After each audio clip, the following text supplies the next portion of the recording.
हमारे बीच आने वाली हैं वो एक्ट्रेस जिनको आपने लंच बॉक्स में देखा, एयरलिफ्ट, 10वीं, फैमिली मैन और होमलैंड में देखा। स्क्रीन की मजबूत महिला जो साबित करती हैं कि बहुत ज़्यादा दिखना नहीं, बहुत असर छोड़ना जरूरी है। स्वागत करेंगे निम्रत कौर का, जिनसे बातचीत करेंगे कुलदीप सरदार। अरे एनर्जी कम तो नहीं हो गई आप लोगों की?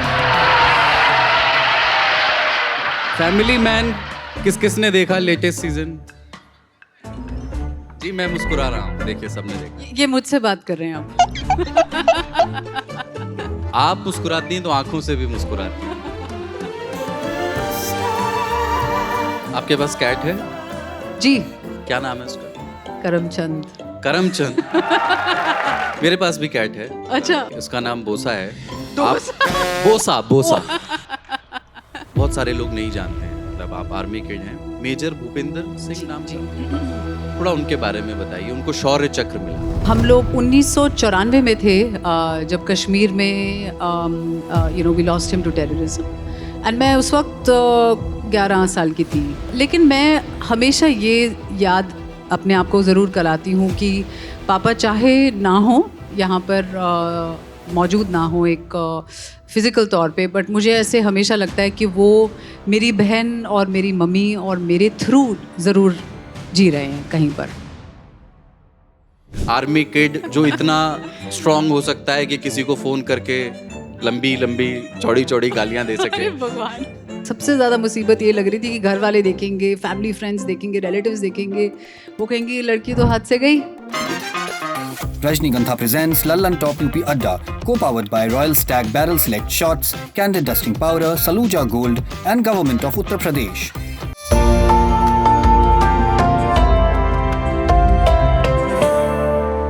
तो हमारे बीच आने वाली हैं वो एक्ट्रेस जिनको आपने लंच बॉक्स में देखा, एयरलिफ्ट, 10वीं, कुल, फैमिली मैन और होमलैंड में देखा। स्क्रीन की मजबूत महिला जो साबित करती हैं कि बहुत ज़्यादा दिखना नहीं, बहुत असर छोड़ना जरूरी है। स्वागत करेंगे निम्रत कौर का,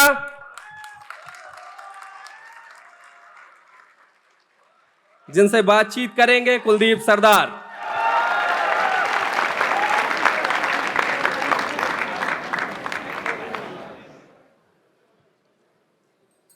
अरे एनर्जी कम तो नहीं हो गई आप लोगों की? अरे सुबह से बैठे हैं बहुत सारे, इसलिए पूछा। बहुत बढ़िया जी। फैमिली मैन किस किसने देखा लेटेस्ट सीजन? जी मैं मुस्कुरा रहा हूँ, देखिए सबने देखा। ये मुझसे बात कर रहे हैं आप मुस्कुराती हैं तो आंखों से भी मुस्कुराती हैं। और फैमिली मैन की ही बात करते हैं। फैमिली मैन का नया सीजन, मनोज बाजपेयी, जयदीप अहलावत, तमाम बड़े कलाकार, भारत के इतिहास की जो सबसे सक्सेसफुल वेब सीरीज हुई हैं उनमें फैमिली मैन शुमार होती है। जी। वो कैसे मिली आपको, मतलब कैसे कास्ट किया गया, किसने फोन किया किसको? आपने जाके राज एंड डीके को सीधे अप्रोच कर लिया, हुआ क्या? पहली बात तो बहुत अच्छा लग रहा है यहाँ पर आके, और लखनऊ मेरा एक बहुत ही पसंदीदा शहर है। तो आप सबको मेरा बहुत बहुत प्यार एंड वेरी बिग हेलो। बहुत अच्छा लग रहा है यहाँ पर। सो फैमिली मैन जो था, मैं उसकी मैंने वो शो देखा नहीं था एक्चुअली। कुलदीप आप जानते नहीं हैं, तो मैं सबके सामने यहाँ बताना चाहूँगी कि मेरे घर में टेलीविज़न नहीं है, तो मैं बैठकर कंटेंट देख नहीं पाती हूँ। तो मैंने फैमिली मैन के बारे में सुना ही था बस। एंड एक अवार्ड शो था जहाँ पर मैं राज एंड डीके सर को मिली, और एक होता है आपको एक इंस्टिंक्टिवली कुछ लगता है कि इन लोगों के साथ काम करके मज़ा आएगा। तो मैंने उनसे बस ऐसे ही आते जाते हाय हेलो में बात करके कहा कि हमें I would love to work with you both and I hope कुछ ऐसा हो मज़ेदार। तो वो कुछ 2 साल पहले की बात थी, और मैं पिछले से पिछले साल बीकानेर में कुछ शूट कर रही थी। तो मुझे वहाँ से फिर उनके उन्होंने इनफैक्ट कांटेक्ट किया था थ्रू अमेज़ॉन, एंड फिर मुझे कॉल आया कि आप क्या फैमिली मैन में शामिल होना चाहेंगी, and we have a part for you. अब बात करने से पहले ही मैं दिमाग में तो मैं श्योर ही थी, मैंने कहा ऑफ कोर्स फैमिली मैन को इतना प्यार मिला है, लोग इतना पसंद करते हैं, मनोज सर हैं, और क्या उनका कैनवस है, मैंने सुना ही इतना था, हालांकि मैंने तब तक शो देखा नहीं था। तो वहाँ पे हमारी एक जूम कॉल हुई थी, तो उस पे उन्होंने मुझे बताया कि ये ऐसा ऐसा पार्ट है, हम ऐसा एक किरदार देख रहे हैं और हम ऐसी दुनिया इस्टेब्लिश कर रहे हैं, और बस वही से सिलसिला हो गया शुरू उसका। The Select One. Seagram's Royal Stag Barrel Select Shots for the Select Ones. मैं जैसे लंच बॉक्स में सबसे पहले आपको देखा हमने, और लंच बॉक्स का जो कैरेक्टर है और फैमिली मैन का जो कैरेक्टर है, अभी हम जो बात भी कर रहे थे बैक स्टेज, दोनों दो ध्रुव हैं, दो पोल हैं। वो थोड़ा सा मेलो कैरेक्टर है लंच बॉक्स का, एक महिला जो खाना बनाती है उसके लिए, जिसने उस कभी देखा भी नहीं। मुझे पता नहीं, चूंकि आपके सीन तो नहीं है इरफान के साथ फिल्म में, तो मैं एज्यूम कर रहा हूँ कि शायद सेट पर एक साथ शूट भी नहीं किया होगा, कभी नहीं किया। लेकिन ये दोनों दो बड़े कैरेक्टर्स में आपकी पर्सनैलिटी के लिहाज से आप किस कैरेक्टर से ज़्यादा रिलेट करती हैं? मतलब मैं भी यही कह रहा था कि मैं मीरा एस्टन के कैरेक्टर को देखते हुए मुझे लगा कि शायद ये आपकी सही पर्सनैलिटी है। आई डोंट नो, मतलब एक आर्मी किड जो इतना स्ट्रांग हो सकता है कि किसी को फ़ोन करके लंबी लंबी चौड़ी चौड़ी गालियाँ दे सके। अरे भगवान, आई डोंट नो आप लोगों ने क्या देखा है, वो शो देखा है या उसको आपने वो सीन जिसकी इनकी आप बात कर रहे हैं। देखिए, मेरी अपनी पर्सनालिटी इन दोनों कैरेक्टर्स से कोसों दूर है। मैं बहुत ही अलग किस्म की लड़की हूँ, ना मैं लंच बॉक्स की ईला हूँ, ना मैं फैमिली मैन की मीरा हूँ। तो आई थिंक एक्टर होने का एक सबसे बड़ा मज़ा वही है कि आप तरह तरह के किरदार निभाते हैं, तरह तरह की पर्सनालिटीज़ बनने का आपको मौका मिलता है। Candid dusting powder, 4 skin problems का एक expert solution. Candid dusting powder, हटा खुजली, लगा कैंडिड। आपको मैं एक इंटरेस्टिंग बात बताती हूँ कुलदीप, कि जब मैं एडवर्टाइजिंग कर रही थी, मेरा मॉडलिंग बैकग्राउंड है, मैं जब बम्बई आई थी तो उस वक्त अपनी एक रोज़ी रोटी कमाने के लिए एडवर्टाइजिंग में मॉडलिंग, प्रिंट एड्स और टीवी एड्स, म्यूज़िक वीडियोस, यहाँ से शुरुआत की मैंने। तो मुझे कहा जाता था कि आपका चेहरा जो है ना थोड़ा लंबा है, नाक लंबी है, तो आप वेस्टर्न दिखती हैं, तो आप इंडियन रोल्स तो आपको कभी नहीं मिलेंगे। तो मैंने कहा अच्छा, अब मैं अपने चेहरे का ज्योग्राफी कैसे चेंज करूं? अब जो मैं दिखती हूँ वो मैं हूँ, मेरे दिमाग में तो मैं इंडियन हूँ, मतलब मैं पंजाब की लड़की हूँ, मैं सिखनी हूँ, मैं सारी उम्र नॉर्थ इंडिया में पली बड़ी हूँ, वहाँ की भाषा और वहाँ का सब कुछ वही। तो जब मुझे ये कहा जाता था, मैंने कहा चलो ठीक है, फिर वही लंच बॉक्स। तो तब लोगों ने कहा कि अरे आप तो इतनी इंडियन है कि आपको तो वेस्टर्न ही नहीं हम इमेजिन कर सकते। तो मैं खुद कंफ्यूज हूँ इस बात को लेकर कि मेरी एक्चुअली स्क्रीन पे छवि जो है वो कैसी दिखती है। मैं मॉडर्न दिखती हूँ, मैं ट्रेडिशनल दिखती हूँ, इंडियन दिखती हूँ, क्या दिखती हूँ मुझे नहीं पता। बट आई थिंक उसी कन्फ्यूजन का मुझे फ़ायदा बहुत मिला है कुलदीप, क्योंकि मुझे इंटरनेशनली भी जो काम करने का मौका मिला है, वहाँ पे वो लोग बड़ा मज़े से आपको बताते हैं कि योर नेशनलिटी इज़ एम्बिगुअस। इसका मतलब कि उनको नहीं समझ में आता कि मैं कहीं की भी आप लग सकती हैं। तो आई थिंक इसका एक फ़ायदा भी है, और इसका मुझे तो हमेशा एक मज़ा ही लेने का मौका मिला है। तो पर्सनालिटी वाइज ना तो मैं लंच बॉक्स से ज़्यादा रिलेट कर सकती हूँ, ना मैं फैमिली मैन तो दूर दूर तक नहीं, जैसे आपने कहा। और जिस सीन की आप बात कर रहे हैं, मेरे पसीने छूट गए थे वो सीन देख के और पढ़ के, और मैं इतना घबराई, मैंने कहा ऑफकोर्स ये तो मैं वर्ड चेंज ही करवा लूँगी, क्योंकि ज़िंदगी में तो मैं वो शब्द इस्तेमाल करती नहीं। ऐसा नहीं है कि मैं कभी किसी को कुछ कटाक्ष कुछ बोलना हो तो मैं बोल नहीं पाती, लेकिन वो शब्द नहीं मैं बोलती, तो वो मेरी डिक्शनरी में है नहीं, गुस्से वाली डिक्शनरी में वो नहीं है। तो मैंने सेट पे भी बहुत नेगोशिएट किया, मैंने कहा अंग्रेज़ी का कुछ बोल लेते हैं, कुछ और हिंदी का लफ्ज़ बोल देते हैं। मेरी अपब्रिंगिंग जो है वो आर्मी की है, वो गुड गर्ल वाली अपब्रिंगिंग है कि आप सामने मतलब ऐसी गाली गलौज, अरे बाप रे। मुझे सबसे ज़्यादा मुसीबत ये लग रही थी कि घर वाले देखेंगे, फैमिली फ्रेंड्स देखेंगे, रिलेटिव्स देखेंगे, वो कहेंगे लड़की तो हाथ से गई, ऐसी भाषा। बट वही सीन जो है वो इतना पसंद किया लोगों ने, इतना प्यार मिला उन्हीं सब लोगों से जिनकी मुझे फिक्र थी कि उनको कैसा लगेगा, कि क्लियरली जो क्रिएटिव एक लाइसेंस हमें मिलता है ना, उसका बहुत बहुत फ़ायदा होता है। उस सीन से ना उस कैरेक्टर का एक नया आर्क खुलता है उसी समय, जैसे ही वो शब्द बोलती है वो। लेकिन मैं हमें ये सोचता हूँ कि तमाम तरह के सीन्स की तैयारी की जा सकती है, इस तरह के सीन की तैयारी कैसे की जाती है? मतलब एक तो किसी को गाली देनी है, वो एक अलग बात है, वो बड़ा मुश्किल काम है। किसी को गाली सुननी भी है, जो आपका को एक्टर है, जो बड़ा नाम है अपने आप में। आप दोनों लोग क्या कोऑर्डिनेट करते हैं कि भाई प्लीज बुरा मत मानना, देखो ऐसा है। आई डोंट नो क्या हुआ, कुछ बात हुई थी जयदीप से पहले? नहीं नहीं, ऐसा कुछ नहीं हुआ था। जयदीप और मैं तो इनफैक्ट बहुत ब्रीफली उससे पहले राज एंड डी के सर के ऑफिस में मिले थे, और वो भी कोई और सीन की जस्ट रीडिंग करने के लिए। और वो तो इतने मंझे हुए और इतना उन्होंने इतना बढ़िया काम किया अब तक, इतना उनका एक्सपीरियंस वास्ट है। तो ये सीन जो था, उनका जो पार्ट था वो पहले शूट हो चुका था। तो मैं अकेली ये शूट कर रही थी फ़ोन पे, जो एक कट्स जाते हैं ना हमारे, वो मैं लंदन में शूट कर रही थी। तो बस वो वर्ड का जो एक झिझक थी वो मुझे ही निकालनी थी। तो वो बहुत बार मैंने अपने घर में बंद कमरे में बस अपनी बिल्ली जो मेरी है वही सुन रही थी ये शब्द बार बार। तो मुझे यही डायलॉग बार बार कि मेरी ज़बान से रोल होना चाहिए वहाँ पे।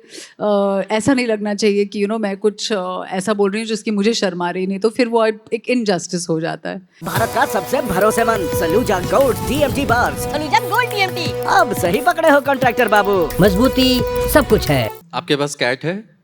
जी। क्या नाम है उसका? करमचंद। करमचंद। वो जासूस है क्या मतलब? छोटा था ना, तो छोटा सा ऐसे जासूस लगता था मुझे, वो हर जगह घूमते रहता था, तो उसका नाम फिर मैंने करमचंद रख लिया। तो उसको इतना बड़ा लंबा नाम तो नहीं बोलती हूँ, तो उसका नाम, छोटा नाम केसी है। केसी। मेरे पास भी कैट है। अच्छा। उसका नाम किटी तो नहीं है वो? नहीं, कैट है। उसका नाम बोसा है। बोसा? बोसा। अच्छा, मुझे लगा डोसा। बोसा उर्दू में किसको कहते हैं? हाँ। सॉरी। पर आपने फोटो डाली अपने कैट के साथ और लिखा कि वन साइडेड रिलेशनशिप। ये बात अपने आप में ना कैट्स के बारे में बहुत कुछ कहती है, थोड़ा सा इसको समझाइए। आप लोगों के पास बिल्ली है? किसी के पास कुत्ता है? चलिए, कुत्ता तो बहुत ही टू वे कुत्ते वालों को ज्यादा सुनना चाहिए। बिल्ली का क्या है ना, वो आपको बहुत हम्बल रखती है। आप होंगे जो भी, और आप जब घर आएंगे आपको लगेगा कि कोई आपके पास दौड़ता भागता हुआ आएगा, ऐसा कुछ नहीं होने वाला। तो मुझे ऐसा लगता है कि जो आपकी एक ह्यूमिलिटी है, और जो आपको एक लाइफ में रियलिटी चेक अगर रखना है अपने पास, तो एक बिल्ली पाल लीजिए। प्यार वो बहुत करते हैं, बेशुमार करते हैं, लेकिन उनका प्यार करने का तरीका जो है वो थोड़ा सा आर्ट सिनेमा वाला है, अंडरस्टेटेड, थोड़ा सा जो एक सबटाइटल्स में प्यार है उनका। तो मुझे बहुत पसंद है, लेकिन मुझे कुत्ते भी बहुत पसंद है, बट मुझे बिल्लियों से कुछ खास प्यार है। मुझे ऐसा लगता है वो एकदम आप उनको पढ़ नहीं पाते, और उनकी जो एक बॉडी लैंग्वेज, आंखों की लैंग्वेज कुछ अलग है। हाँ, एक मिस्टीरियस क्रीचर है। हाँ। और प्रेम थोड़ी देर के लिए जताना है, और उसके बाद फिर हो गया मेरा आज का। हाँ, बिल्कुल बिल्कुल बिल्कुल। यूपी के हर जनपद के व्यंजन में है अनूठी संतुष्टि, जो समेटे हुए है संस्कृति। एक जनपद एक उत्पाद। मैं लेकिन थोड़ा सा आपके पिताजी के बारे में बात करना चाहता हूँ। बहुत सारे लोग नहीं जानते हैं, मतलब आप आर्मी किड हैं। मेजर भूपेंद्र सिंह नाम था, थोड़ा उनके बारे में बताइए। उनको शौर्य चक्र मिला। जी, मरणोपरांत। जी, मरणोपरांत।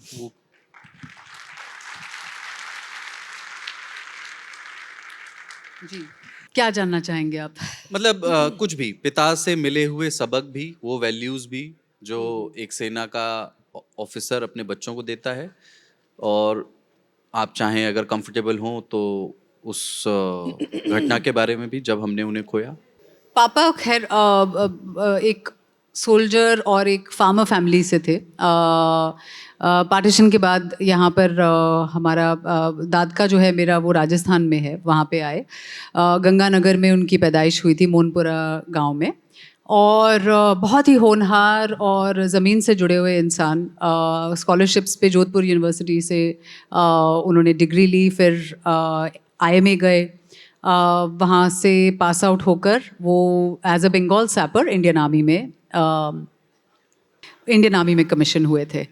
एंड हम लोग 1994 में थे, जब कश्मीर में we lost him to terrorism. And मैं उस वक्त 11 साल की थी। तो अब ये एक ऐसा, आई थिंक एक ऐसा मोड़ है लाइफ का जो मैं एज अ थर्ड पर्सन देखूं तो भी मुझे अनबिलीवेबल लगता है। लेकिन मैं हमेशा ये याद अपने आप को ज़रूर कराती हूँ कि पापा चाहे ना हो यहाँ पर मौजूद ना हो एक फिज़िकल तौर पे, बट मुझे ऐसे हमेशा लगता है कि वो मेरी बहन और मेरी मम्मी और मेरे थ्रू ज़रूर जी रहे हैं कहीं पर। Thank you.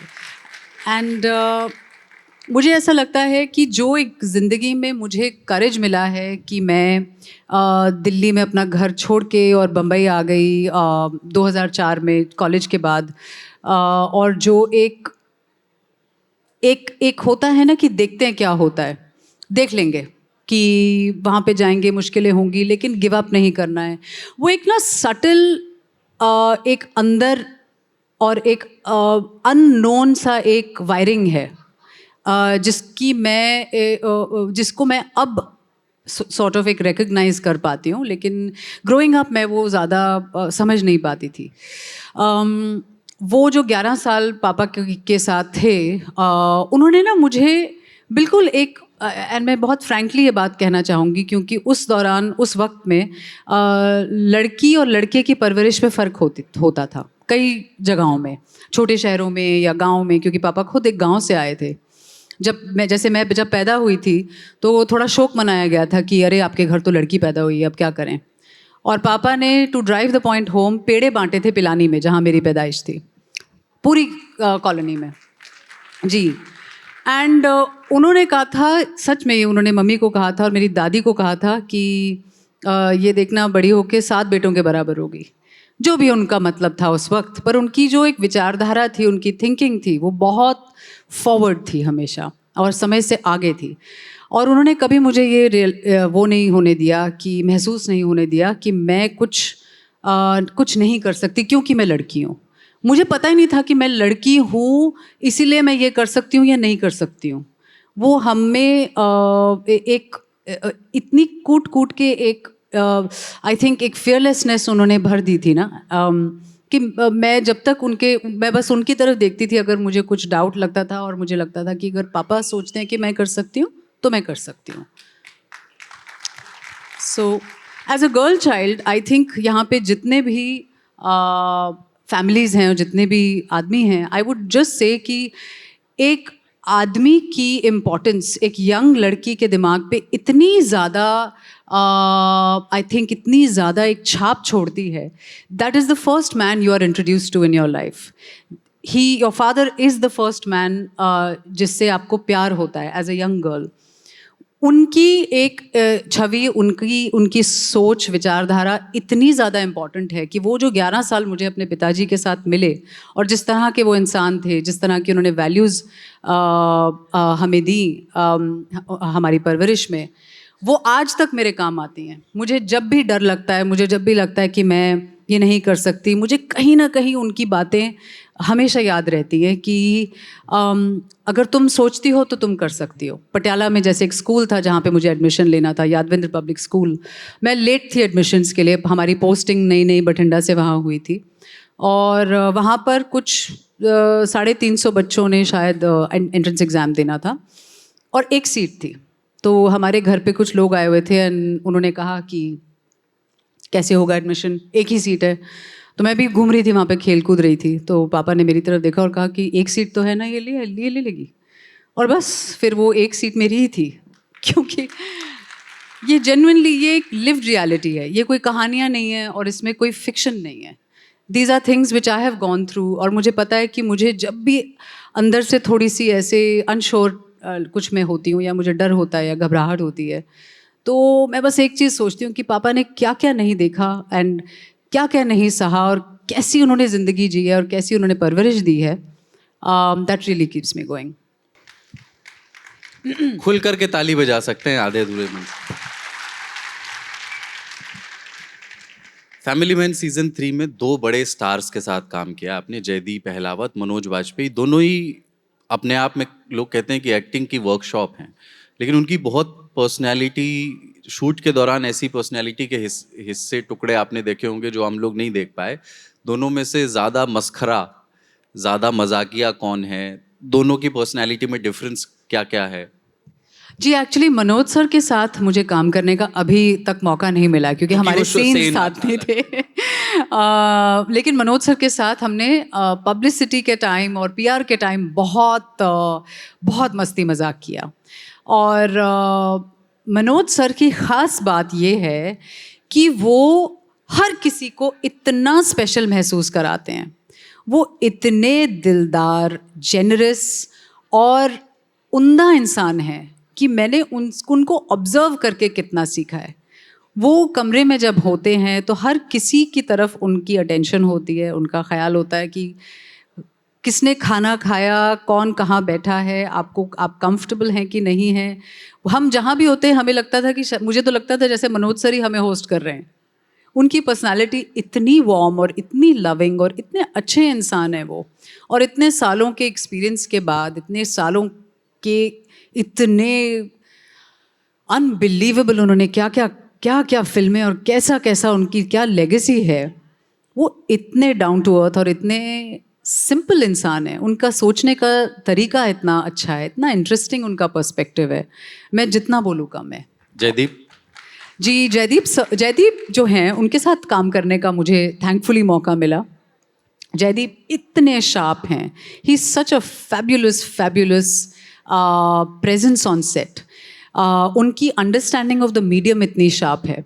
और देसी आदमी हैं, हरियाणा के हैं, तो पंजाबी सॉन्ग्स एक लार्जर देन लाइफ पर्सनालिटी। पर वो जितने लार्जर देन लाइफ दिखते हैं क्योंकि उनके कद काठी जैसा है, हरियाणा के हैं, और वो उतने ही मुलायम और उतने ही सिंपल और उतने ही सॉफ्ट हैं एक्चुअली।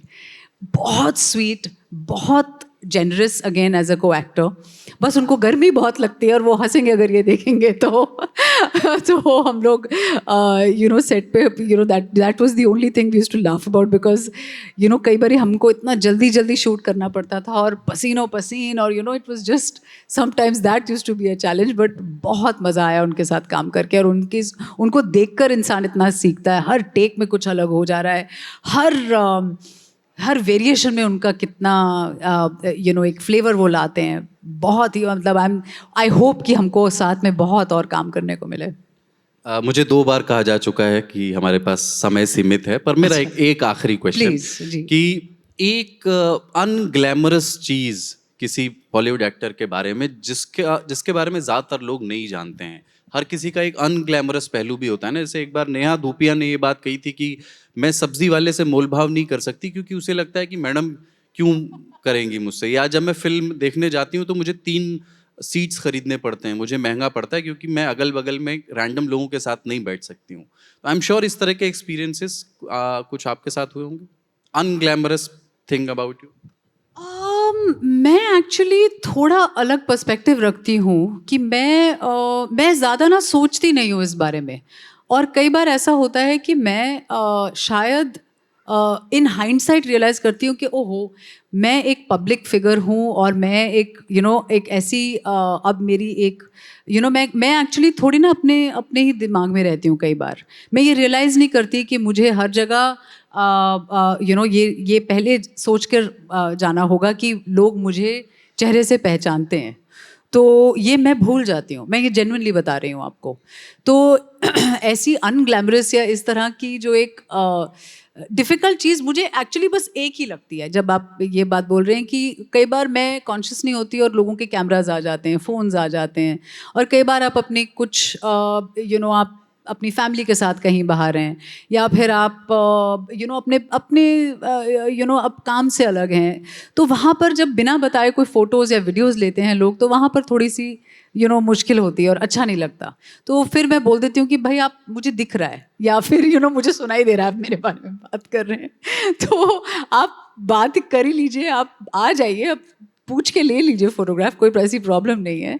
तो ये सारा जो होता है ना, जो लैक ऑफ वो बोलते हैं ना वो सिविक सेंस इस बीच वायरल ये आजकल काफ़ी हम चर्चा भी कर चुके हैं इस बारे में तो वो थोड़ा सा मैं ज़रूर कभी कभी मिस करती हूँ. ऑन दैट नोट, सामने टाइम्स अप लिखा है. हम अगली बार आपको ललन टॉप पर होस्ट करेंगे अपने स्टूडियो में और फुर्सत से करेंगे. Thank you so much for your thank you very much. Thank you.